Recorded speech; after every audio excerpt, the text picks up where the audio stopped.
Hello दोस्तों, स्वागत करते हैं आप सभी का आपके अपने यूट्यूब चैनल जैकपुर पे। आज के इस वीडियो में हम लोग क्लास 9 का वायरल क्वेश्चन का पार्ट 2 लेकर आए हैं। ठीक है, इसके पहले भी हमने पार्ट 1 चैनल पे अपलोड किया था और बहुत सारे मॉडल सेट भी अपलोड कर दिए गए। यदि आप लोगों ने नहीं देखा है तो उसको जाकर जरूर देखिए। का बहुत ही इंपॉर्टेंट है और जैक बोर्ड द्वारा सिलेक्टेड है और अच्छे लेवल के क्वेश्चन है, एग्जाम में पूछे जा सकते हैं। तो ठीक है, तो चलिए स्टार्ट करते हैं। हम आज का पहला सवाल देखिए क्या है। कह रहा है कि टाउन हॉल के सामने कितने लोग इकट्ठे हुए थे जिन्होंने जल सेना के गठन करने का निर्णय लिया था। ठीक है, तो आपको बताना है कि कितने लोग इकट्ठे हुए थे। सही जवाब हो जाएगा इसका ऑप्शन नंबर 3, 7,000 लोग। कितने लोग इकट्ठा हुए थे? 7,000 लोग इकट्ठा हुए थे। देखिए, यदि आप हमारे चैनल पे पहली बार आए हो ना, तो प्लीज़ चैनल को सब्सक्राइब कर लेना। आप लोग तो वीडियो देखते हो लेकिन सब्सक्राइब नहीं करते हो। अगर आप सब्सक्राइब नहीं करोगे तो वीडियो का नोटिफिकेशन आपके मोबाइल पर नहीं जाएगा। ठीक है, तो जैसे ही आप देखोगे ब्लैक कलर का एक सब्सक्राइब लिखा हुआ है उस पर क्लिक करना, फिर घंटी का आइकन आएगा उस पर क्लिक करना, फिर ऑल लिखा आएगा उस पर क्लिक करना। इतना काम अगर आप कर लोगे तो जब भी हमारे द्वारा आपके लिए कोई भी वीडियो बनेगा तो उसका नोटिफिकेशन आपके मोबाइल पर जाएगा। यानी सीधी सी बात करें तो आपको पता चल जाएगा कि आपके लिए कोई वीडियो बना है, वरना फिर आप लोगों को कभी पता नहीं चलेगा। ठीक है, दूसरी बात, आप अभी क्लास 9 में फिर क्लास 10 में जाओगे, फिर आपको वहाँ पर भी स्टडी करना है, तो फिर आप लोग सब्सक्राइब क्यों नहीं करते हो? तो प्लीज़ सब्सक्राइब कर लेना और बेल आइकन को जरूर प्रेस करना, वीडियो को लाइक करना है और सभी दोस्तों को शेयर करना। ठीक है, चलो अगला सवाल देखो क्या है।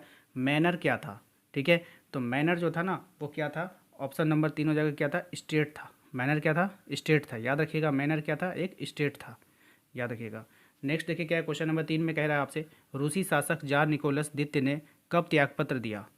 ठीक है, तो रूसी शासक जार निकोलस द्वितीय ने अपना त्यागपत्र कब दिया? सही जवाब हो जाएगा 2 मार्च 1917 को। कब दिया था? 2 मार्च 1917 को उसने अपना त्यागपत्र दिया था। अगला देखिए, कुलक से आप क्या समझते हैं? कुलक से आप क्या समझते हैं? क्वेश्चन नंबर 4, कुलक से आप क्या समझते हैं? सही जवाब हो जाएगा इसका किसान की अच्छी सेना की अच्छी हालत, किसान की अच्छी हालत। क्या हो जाएगा? किसान की अच्छी हालत। ऑप्शन नंबर 2 हो जाएगा। ठीक है, किसान की अच्छी हालत। 5वां नंबर सवाल देखिए क्या रहा है कि नाजी यूथ लीग की स्थापना कब हुई थी? नाजी यूथ लीग की स्थापना कब हुई थी? सही जवाब हो जाएगा इसका ऑप्शन नंबर 3, 22 में, 1922 में जो है नाजी यूथ लीग की स्थापना की गई थी। अगला सवाल देखिए क्या है। इवैक्यूएशन से नाजियों का क्या तात्पर्य है? तो इससे जो तात्पर्य है वो है गैस चेंबरों में मृत्यु।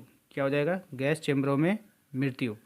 ठीक है, नेक्स्ट देखिए, जर्मन मुद्रा को क्या कहा जाता है? तो जर्मन मुद्रा को क्या कहते हैं आपको बताना है। सही जवाब हो जाएगा फ्रैंक। क्या कहते हैं? फ्रैंक कहते हैं ना। जर्मन मुद्रा को क्या कहते, सॉरी, फ्रैंक तो नहीं होना चाहिए, मार्क होना चाहिए। क्या होना चाहिए? मार्क।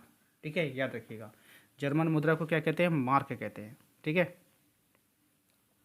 सीधी सी बात है। आप यहाँ पे देखो ना, जर्मन, जर्मन से आप समझ लेना जमीन, जर्मन से जमीन, और ज़मीन से आप जमीन पे क्या कर रहे हो? मार्क लगा रहे हो, चिन्ह लगा रहे हो। कहाँ लगा रहे हो? ज़मीन पे लगा रहे हो। बस इमेजिन करना। भारतीय वन्य कानून कब पारित किया गया? तो भारतीय वन्य कानून को पारित किया गया, ऑप्शन नंबर 2 हो जाएगा, 1865 में। कब पारित किया गया? 1865 में पारित किया गया। अगला सवाल देखिए क्या, स्लीपर कहाँ लगे रहते हैं जिस पर यात्री यात्रा करते हैं? तो स्लीपर जो होता है ना वो रेल के डिब्बों में, रेल के इंजन में, रेल की पटरी पर। कहाँ लगा होता है भाई? रेल की पटरियों पे लगा होता है ना स्लीपर। ठीक है, याद रखिएगा। क्वेश्चन नंबर 10 पे आते हैं भाई। क्वेश्चन नंबर 10 में कह रहा है, भारत में चलवासी चरवाहे अपने साथ निम्न जानवर के साथ घूमते थे। कौन से जानवर के साथ घूमते थे आपको बताना है। ठीक है, तो भेड़ तथा बकरियों के साथ। किसके साथ घूमते थे? भेड़ और बकरियों के साथ। धार क्या होता है आपको बताना है। क्वेश्चन नंबर 11 का आंसर, धार क्या होता है? तो धार जो होता है ना, ऊंचे पर्वतों में चारागाह को क्या कहते हैं? धार कहते हैं। ठीक है, याद रखिएगा, ऑप्शन नंबर 2 हो जाएगा। किस देश में सबसे पहले कृषि की क्रांति हुई थी? कृषि की क्रांति सबसे पहले किस देश में हुई थी आपको बताना है। सही जवाब हो जाएगा इंग्लैंड में। कहाँ हुआ था? इंग्लैंड में हुआ था। नेक्स्ट देखिए क्या, 1930 के दशक में यूएसए में क्या चलना शुरू हो गया था? तो 1930 के दशक में यूएसए में क्या चलना शुरू हो गया था? तो मिट्टी भरी आंधी। क्या हो गया? मिट्टी भरी आंधी। सर्वप्रथम एक दिवसीय क्रिकेट मैच खेला गया था कब आपको बताना है। तो सर्वप्रथम एक दिवसीय जो क्रिकेट मैच खेला गया था, वनडे मैच, वो 1971 में खेला गया था। ठीक है, मोस्ट इंपॉर्टेंट है, याद रखना है।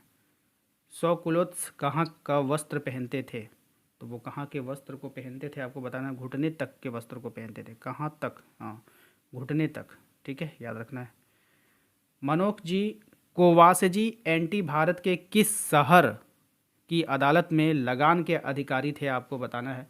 सही जवाब हो जाएगा आपका सूरत हो जाएगा। कहाँ के थे? सूरत के थे।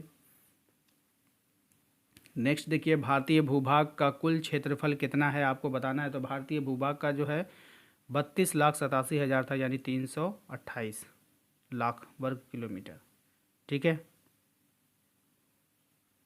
32 तो आना ही चाहिए, कहीं पे 32 नहीं है, इसमें भी नहीं, इसमें नहीं, तो ये तो हो जाएगा। ठीक है, ऑप्शन नंबर 1। नेक्स्ट है, भारत देश के किस गोलार्ध में स्थित है? भारत देश जो है आपका उत्तरी गोलार्ध में स्थित है, बहुत ही फेमस है। इसको हमने ट्रिक से भी आपको बताया था कि हमारा देश भारत इतना महान है कि इसके पास सभी के सवालों का जवाब है, सभी के सवालों का उत्तर है इसके पास। ठीक है, इसीलिए जो है हमारा देश जो है महान है। ठीक है, तो उत्तरी गोलार्ध हो जाएगा। नेक्स्ट देखिए, क्वेश्चन नंबर 19 में कह रहा है कि भारत का कौन सा स्थान 3 सागरों के मिलन स्थल पर है? तो भारत का ऐसा कौन सा स्थान है जो 3 सागरों के मिलन स्थल पर है? तो वो कन्याकुमारी है। ठीक है, याद रखना है सभी को। नेक्स्ट है आपका, निम्नलिखित में से कौन सी नदी प्रायद्वीपीय भारत की सबसे बड़ी नदी है? तो कौन सी नदी जो है वो प्रायद्वीपीय भारत की सबसे बड़ी नदी है? तो वो हो जाएगा आपका गोदावरी नदी। ठीक है, अगला सवाल देखिए, ब्रह्मपुत्र नदी को तिब्बत में क्या कहते हैं? ब्रह्मपुत्र नदी को तिब्बत में क्या कहते हैं? सही जवाब हो जाएगा आपका ऑप्शन नंबर 1 हो जाएगा, सांगपो। क्या कहते हैं? सांगपो कहते हैं। अगला सवाल देखिए, क्या है, कह रहा है किस स्थान पर विश्व में सबसे अधिक वर्षा होती है? तो किस स्थान पर सबसे अधिक वर्षा होती है भाई? तो मासिन राम होगा। ठीक है, ये स्पेलिंग गलत है, सही कर लेना, ये मासिन राम है। ठीक है,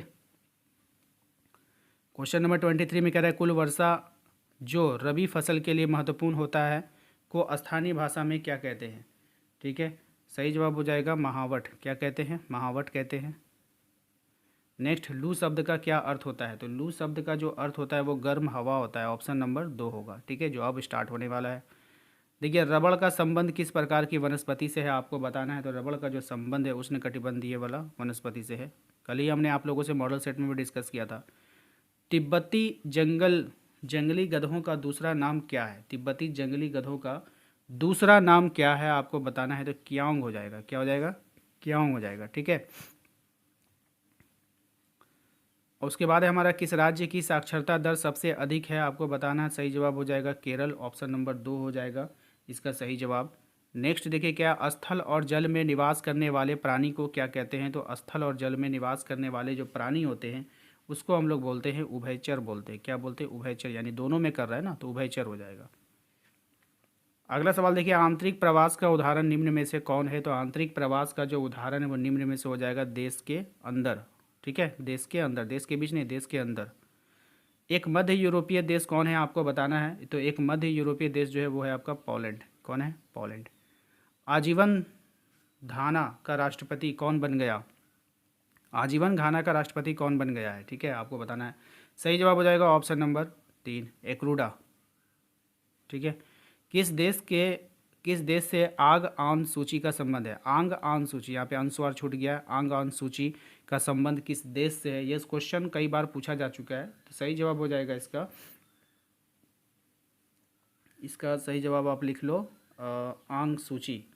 ठीक है, तो सही जवाब है इसका म्यांमार। कहाँ से है? म्यांमार से हो जाएगा। ठीक है, लोकतंत्र जनता के लिए और जनता द्वारा शासन है, ये कथन किसका है? तो ये कथन जो है अब्राहम लिंकन का है। किसका है? अब्राहम लिंकन का है। ठीक है, अगला सवाल देखिए, क्या है हमारा, दक्षिण अफ्रीका में रंगभेद कब खत्म हो गया था? तो दक्षिण अफ्रीका में जो रंगभेद खत्म किया गया वो किया गया था 26 अप्रैल 1994 को, ऑप्शन नंबर 2 इसका सही जवाब हो जाएगा।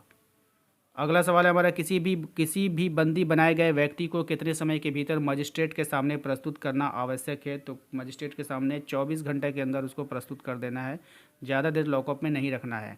कागज़ का एक छोटा सा टुकड़ा जिस पर सभी उम्मीदवारों के नाम और चुनाव चिन्ह छपे होते हैं ताकि उस पर मोहर लगाकर वोटर अपनी पसंद जाहिर कर सके, क्या कहलाता है, आपको बताना है। वो होता है आपका मत पत्र कहलाता है। क्या कहलाता है? मत पत्र कहलाता है, याद रखिएगा। कुछ राज्यों में निर्वाचन क्षेत्रों में संख्या ज़्यादा क्यों होती है? तो संख्या ज़्यादा वहाँ क्यों होती है, आपको बताना है, मतदाता आबादी अधिक होने के कारण। ठीक है, ऑप्शन नंबर 4 हो जाएगा। अगला सवाल देखिए, क्या चुनाव चिन्ह कौन प्रदान करता है? तो चुनाव चिन्ह को प्रदान करता है कौन, बताइए। चुनाव आयोग देगा। चुनाव चिन्ह को कौन देगा? चुनाव आयोग देगा, याद रखिएगा। व्यवसाय की व्यवस्था कौन करता है? तो व्यवसाय की जो व्यवस्था है ना, क्या बोला, व्यास की व्यवस्था कौन करता है? चलिए देखते हैं। सही जवाब हो जाएगा इसका न्यायपालिका हो जाएगा। ठीक है, क्या हो जाएगा? न्यायपालिका हो जाएगा। राष्ट्रपति का कार्यकाल कितने वर्ष का होता है? मोस्ट इंपॉर्टेंट सवाल है, याद रखिएगा। 5 वर्षों का होता है राष्ट्रपति का कार्यकाल। अगला सवाल देखिए क्या है हमारा। वह व्यक्ति जो बिना कोई वेतन लिए अपने स्वामी की सेवा करता है और अधिकार नाम की चीज़ उसके जीवन में दूर दूर तक कोई संबंध नहीं होता है, क्या कहलाता है? आप बताइए। ठीक है, इसका आंसर बताइए। सही जवाब जानते हैं इसका क्या हो जाएगा? इसका सही जवाब हो जाएगा दास, क्योंकि जो दास होता है ना वो गुलाम की तरह उसकी सेवा करता रहेगा और उससे कुछ नहीं चाहेगा। इनमें से एक अधिकार क्या है आपको बताना है। सही जवाब हो जाएगा वोट देने एवं चुनाव लड़ने का जो अधिकार है वो राजनीतिक अधिकार हो जाएगा। एक ही भूमि पर उत्पाद करने की एक विधि है, एक ही भूमि पर उत्पाद करने की जो एक विधि है वो कौन सी विधि है? तो बहुविधि फसल प्रणाली कहलाता है। ठीक है, याद रखना है सभी को। उत्पादन के मुख्य कारक कौन नहीं है? उत्पादन का मुख्य कारक कौन नहीं है? सही जवाब हो जाएगा बाजार। बाजार में उत्पादन थोड़ी होता है, बाजार में तो बेचा जाता है ना। सन 2000 में शिशु मृत्यु दर कितनी थी? तो सन 2000 में जो शिशु मृत्यु दर थी वो आपको बताना है। सही जवाब हो जाएगा 75 थी। कितनी थी? 75 थी। एक देश का श्रम शक्ति क्या है? ये क्वेश्चन तो बार बार आ रहा है भाई, याद करके जाना आप लोग। एक देश का श्रम शक्ति क्या है? 15 से 59 वर्ष। ठीक है, काफ़ी फेमस क्वेश्चन हो गया ये। नेक्स्ट देखिए, राष्ट्रीय ग्रामीण रोजगार गारंटी अधिनियम कब पारित किया गया? बहुत ही फेमस, 2005 में। अब आप लोग को तो इतना प्रैक्टिस हो गया ना कि आप लोग को याद हो गया होगा। विश्व के किस देश में सर्वाधिक निर्धनों की संख्या है? कि विश्व के किस देश में सर्वाधिक निर्धनों की संख्या है? सही जवाब हो जाएगा ऑप्शन नंबर 4, नाइजीरिया में। लक्षित सार्वजनिक वितरण कब आरंभ किया गया था?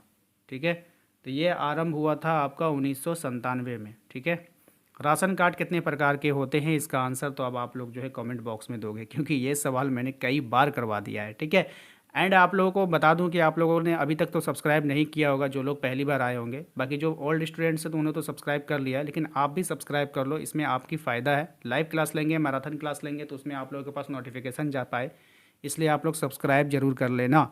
ठीक है, और इसका आंसर आप लोग कमेंट बॉक्स में फटाफट डाल दो। ठीक है, मिलते हैं अगले वीडियो में। Thank you. अभी एंड में जो है ना, वीडियो के लास्ट में आपको एक फ़ोल्डर दिख रहा होगा, उस पर क्लिक करो, आपको सभी वीडियो ओपन हो जाएगा। वहाँ से जाकर आप लोग अपनी तैयारी कर लेना, यानी तो आप डिस्क्रिप्शन में भी जा सकते हो। साथ ही साथ अपने व्हाट्सएप ग्रुप को ज्वाइन करने के लिए लिंक आपको डिस्क्रिप्शन में डाल दिया गया है, वहाँ से जाकर ज्वाइन कर लेना। मिलते हैं अगले वीडियो में। Thank you.